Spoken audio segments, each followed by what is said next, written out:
கேட்டுக்கொண்டிருக்கும் சகல பெண்களுக்கும் என்னுடைய மனமார்ந்த என் அம்மா உட்பட என்னுடைய மனமார்ந்த பெண்கள் தின வாழ்த்துக்களை சொல்லிக் கொள்கிறேன். சிறை காக்கும் காப்பு எவன் செய்யும் மகளிர் நிறை காக்கும் காப்பே தலை, திருக்குறள் 57. பெண்களுடைய மானத்தை காப்பதுதான் ஒரு ஆண்மகன் செய்யக்கூடிய மிகப்பெரிய தர்மம் என்பது இதன் திருக்குறளிலிருந்து வெளிப்படுகிறது. உங்களுக்கு தெரியும், நாங்கள் ஒரு காலத்திலே, அதற்கு முன்னம் நான் ஒரு விடயத்தை சொல்லி செல்கிறேன்.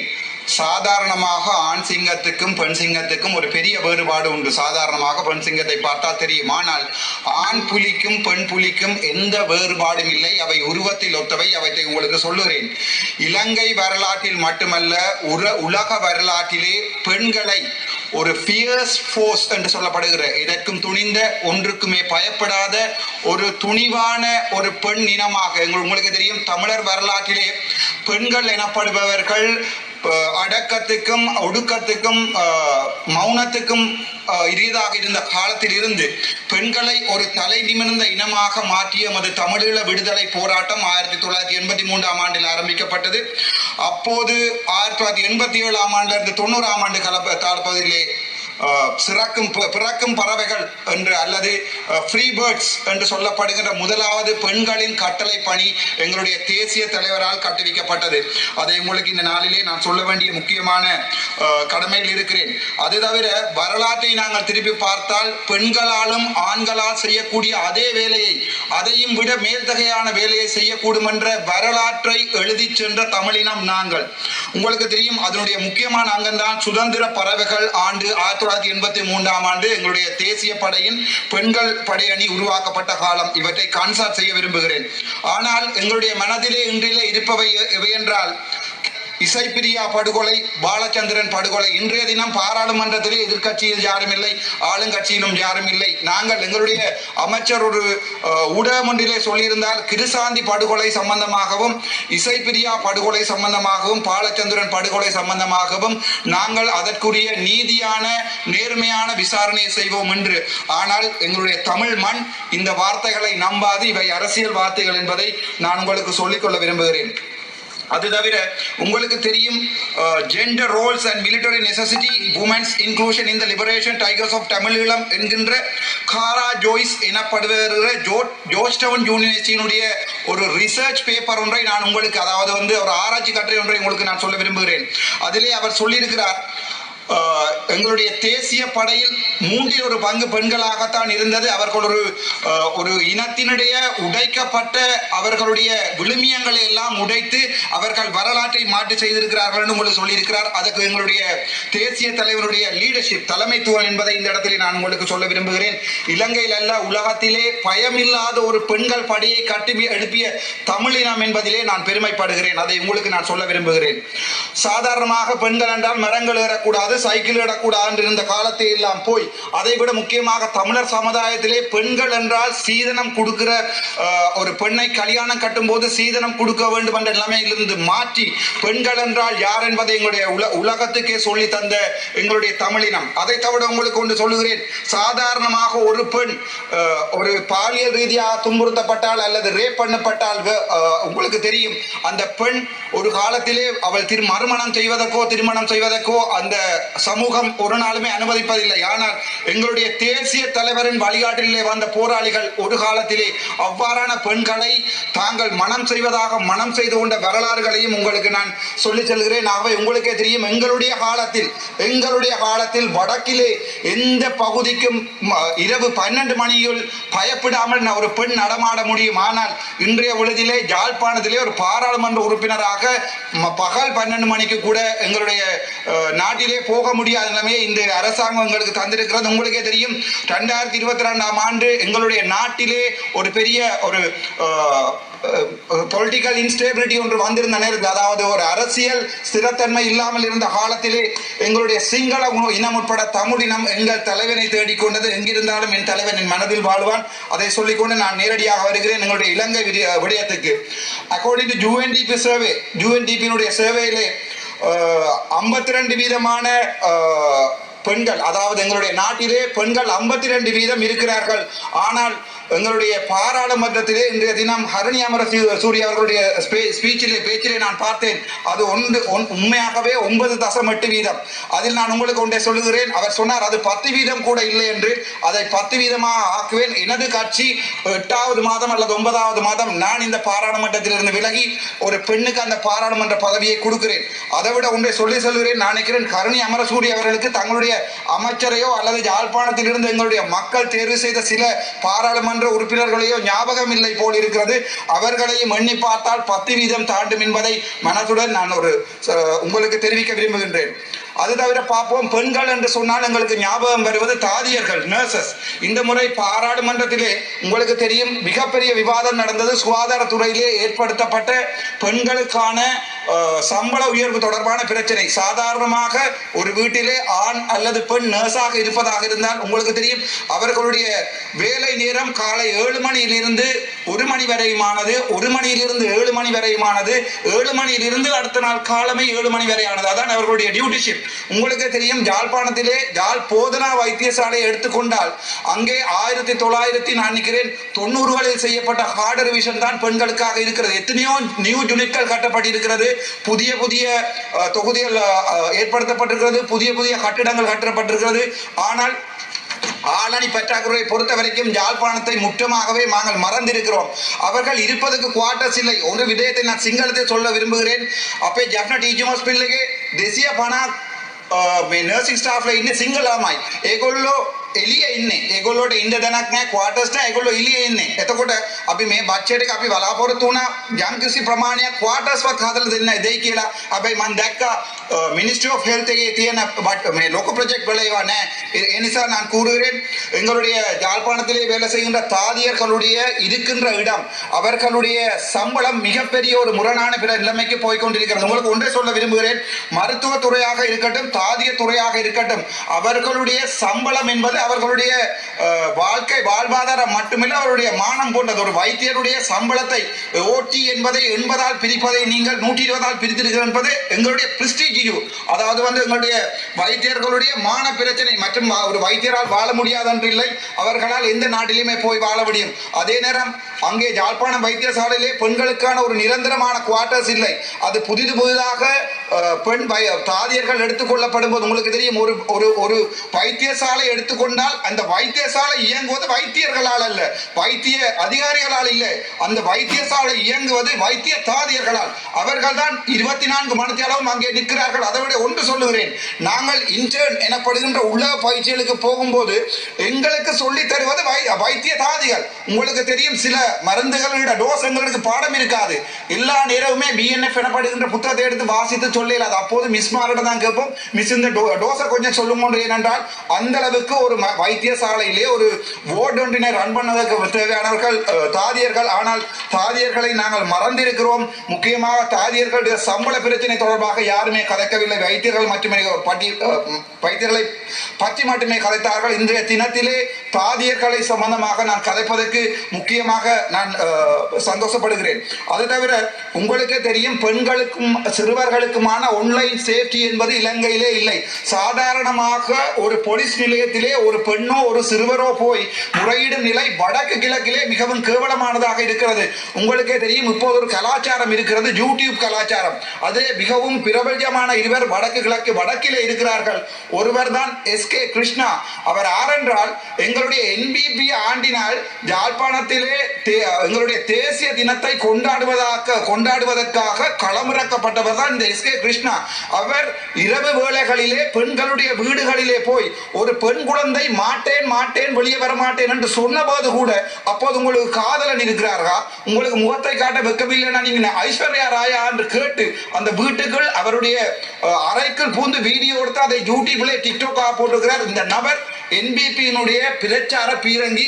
அது ஒரு கேவலமான விடயம். அதை உங்களுக்கு நான் சொல்லுகிறேன். இரண்டாவது தான் DK கார்த்திக். உங்களோட கிளீன் ஸ்ரீலங்கா என்று சொல்லப்படுகின்ற வடக்கினுடைய திட்டத்தை மிகவும் பிரபஞ்சமாக கொண்டு செல்வது இந்த DK கார்த்திக். இவர் சம்பந்தமான மிகப்பெரிய ஊழல்கள் வந்திருக்கிறது. ஆனால் எங்களுடைய அமைச்சர் அது சம்பந்தமாக நான் எழுத்திலே தருகிறேன், நீங்க அது சம்பந்தமான நடவடிக்கை எடுத்துக் கொள்ளுங்கள். ஏனென்றால் வடக்கு கிழக்கு போரால் பாதிக்கப்பட்ட பிரதேசம், அங்கே ஏழ்மையான குடும்பங்கள் எவ்வளவு இருக்கிறது. இன்றைய தினம் முல்லைத்தீவை எடுத்து பார்த்தீர்கள் என்றால் வட்டுவாகல் பாலத்திலேயோ எத்தனையோ ஆயிரம் பெண்கள்.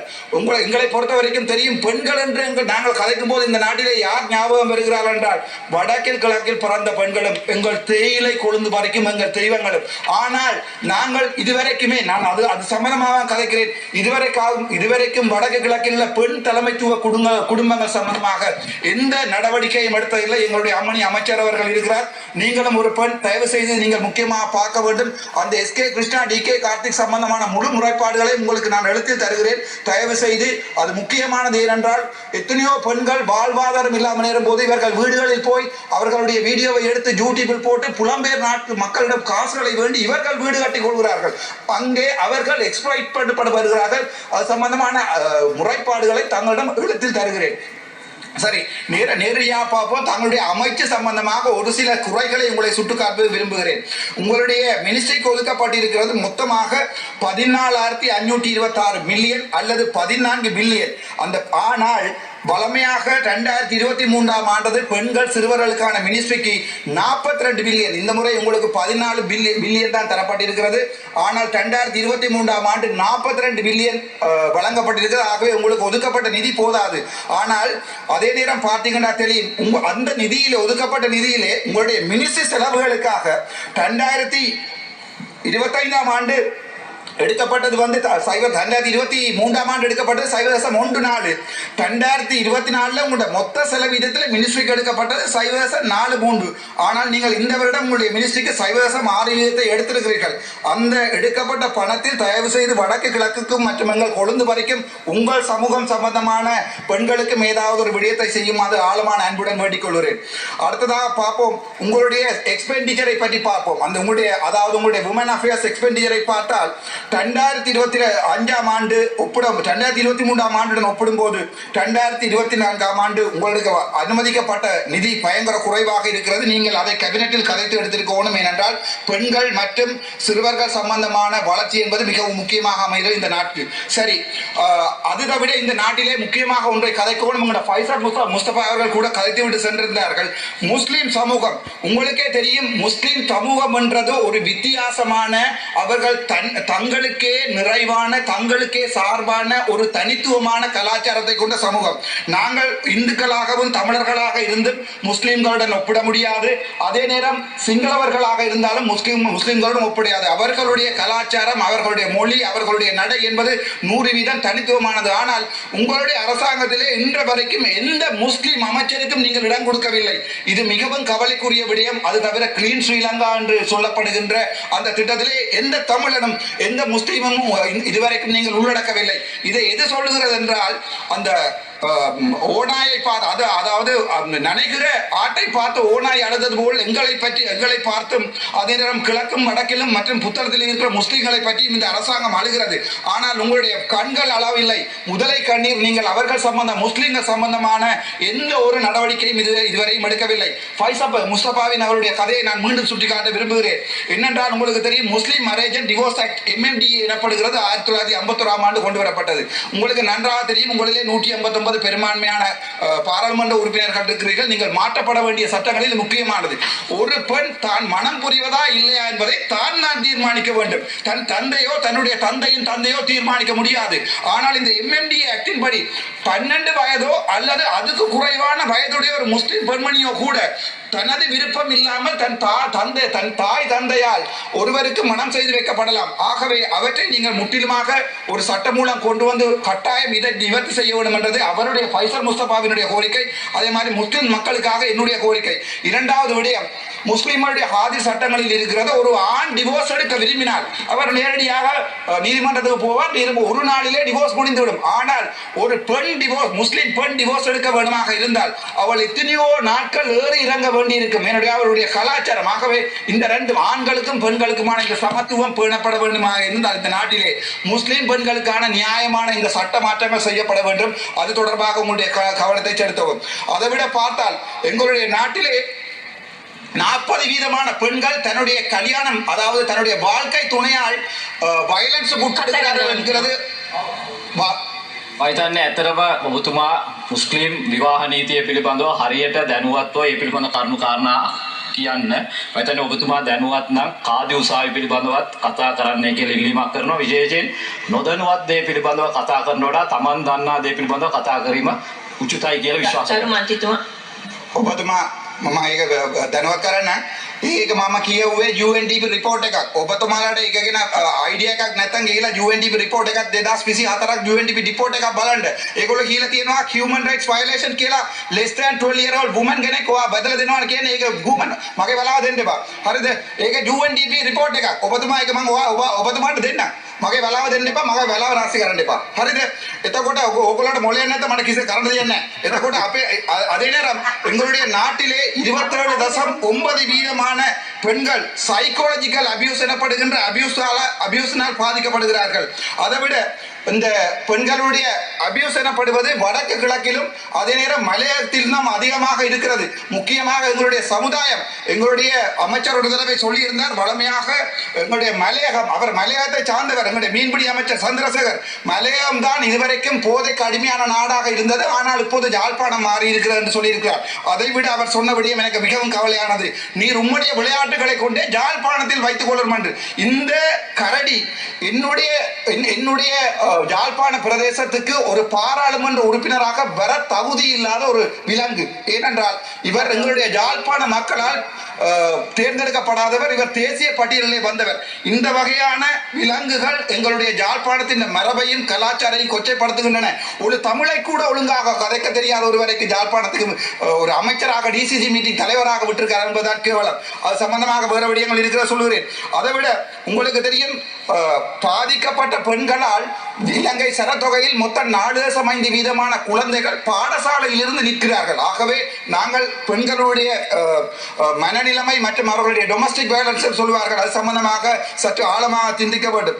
அதை விட உங்களுக்கே தெரியும், 90% பெண்கள் சொல்லி இருக்கிறார்கள் இலங்கையிலே பப்ளிக் டிரான்ஸ்போர்டேஷன் போகும்போது, அதாவது பொது வாகன பிரவேகங்களில் போகும்போது 90% பெண்கள் தாங்கள் செக்ஷுவல் எக்ஸ்பிளாய்டேஷன் அல்லது பாலியல் ரீதியாக தீண்டப்படுவதாக. இது சம்பந்தமாக அன்று அரசாங்கம் ஏதாவது நடவடிக்கை எடுக்கும் என்று சொல்கிறேன். அதை விட உங்களுக்கும் சொல்லுகிறேன், ஆனால் நான் இதை என்னுடைய நேரத்தை வீணாக்க வேண்டாம். Don't take time. Female genital mutilation FGM எனப்படுகின்றது. அதை எங்களுடைய முஸ்லிம் சமூகத்திலே ஓல்சிலோன் ஜமாத்துல் உலமா ACJSU advocated for legalizing female circumcision. அதாவது நன்றி. அதாவது எங்களுடைய நாட்டை எடுத்து பார்த்தால் பெண்களுடைய பாலியல் உறுப்புகளை வெட்டுவதோ அல்லது ஏதாவது ஒரு மியூட்டிலேஷன் செய்வதோ தடை செய்யப்பட்டிருக்கிறது. ஆனால் இந்த ACJU எனப்படுகின்றது அதற்கு சார்பாக இருக்கிறது. ஆகவே அது சம்பந்தமாக பெண்கள் உரிமையை பாதுகாக்குமாறு அன்புடன் கேட்டுக்கொள்கிறேன். அதை விட எங்களுடைய நாட்டிலே போஸ்ட் கான்ஃப்ளிக்ட் டிஸ்பிளேஸ்மென்ட் என்று சொல்லப்படுகிறது. அதாவது எங்களுடைய வடக்கு கிழக்கு மக்கள் முற்றிலுமாக இடம்பெயர்ந்த ஒரு சமூகம். ஆண்கள் போராடி மடிந்திருக்கிறார்கள், அவருடைய குடும்பத்திலே பெண்கள் மட்டும்தான் இருக்கிறார்கள். ஆனால் இந்த முறை நீங்கள் எங்களுடைய நாட்டிற்கு தந்தது, எங்களுடைய வடக்கு கிழக்குக்கு தந்தது 1500 மில்லியன் அவர்களுடைய வீடுகளை திருத்துவதற்கு, பெண்கள் தலைமைத்துவ வீடுகளை திருத்துவதற்கு தந்தது 1500 மில்லியன். ஆகவே அவர், ஆனால் நான் பார்த்தேன் 7000 மில்லியன் ராணுவ வீரர்களுடைய வீடுகளை கட்டி கொடுப்பதற்கு 7 பில்லியன் அனுமதித்திருக்கிறார்கள். ஆனால் எங்களுடைய பெண்களுக்காக தந்தது 1500 மில்லியன். ஆகவே அது கிட்டத்தட்ட 15% குறைவானது. அதை தவிர நான் உங்களுக்கு இன்னும் ஒன்றை சொல்ல விரும்புகிறேன். எங்களுடைய பெண்கள், எங்களுடைய நாட்டிலே ஒவ்வொரு 1000 பெண்களுக்கும், இளம் பெண்களுக்கும் 15 பெண்கள் 15 தொடக்கம் 19 வயசுக்கு உட்பட்ட தன்னுடைய அந்த இளமை பருவ டீனேஜ் பிரெக்னன்சி என்று சொல்வார்கள். 15 வீதமான 15 பெண்கள் 1000 பெண்களுக்கு 15 பெண்கள் டீனேஜ் பிரெக்னன்சியால் பாதிக்கப்படுகிறார்கள். ஆக உங்களுக்கு தெரியும், வடக்கு மாநிலத்திலே கிளிநொச்சி வைத்தியசாலையிலே நெதர்லாந்தினால் கட்டப்பட்ட உமன் எக்ஸலன்ஸ் சென்டர் என தெரிவிக்கப்படுகின்ற அந்த வைத்தியசாலை பெண்கள் வைத்தியசாலை பிரிவு இன்று வரைக்கும் இயங்கவில்லை. அது சம்பந்தமாக சுகாதார அமைச்சருக்கு எந்த கரிசனையும் இல்லை. எப்படி எனக்கு மிகவும் கவலையுடன் தெரிந்து கொள்கிறேன். அதை விட நான் ஒன்றை சொல்ல விரும்புகிறேன். எங்களுடைய தேயிலை தோட்டத்திலே வாடுகின்ற அந்த பெண்களுடைய நாளாந்த சம்பளம் 1700 நீங்கள் வேண்டி கொடுப்பதாக சொல்லி இருக்கிறீர்கள். ஆனால் உங்களுக்கே தெரியும், ஒரு பெண் தன் குடும்பத்தையும் பார்த்து தன் பிள்ளைகளையும் பார்த்து அவள் அந்த குளிரிலே அட்டை கடியிலே தன் பிள்ளையை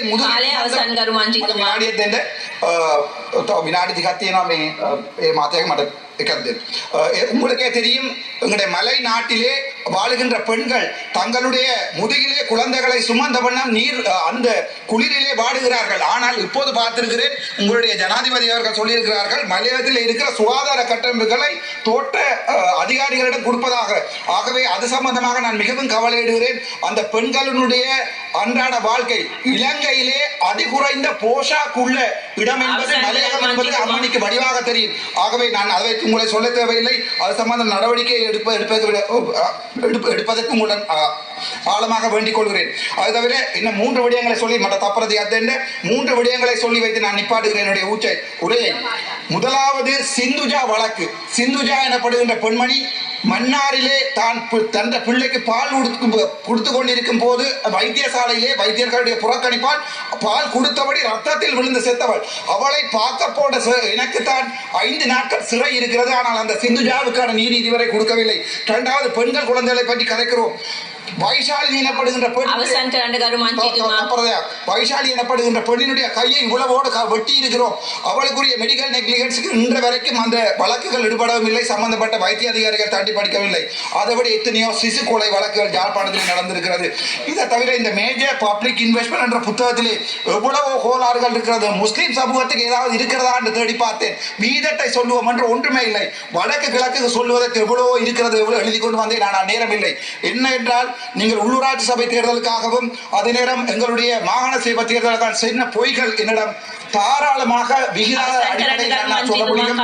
ஆகவே தயவு செய்து இந்த வகையான வேலைகளை செய்யாமல் வடக்கு கிழக்கு மக்களையும் சற்று நீங்கள் பார்க்குமாறு அன்புடன் கேட்டுக்கொள்கிறேன். நன்றி.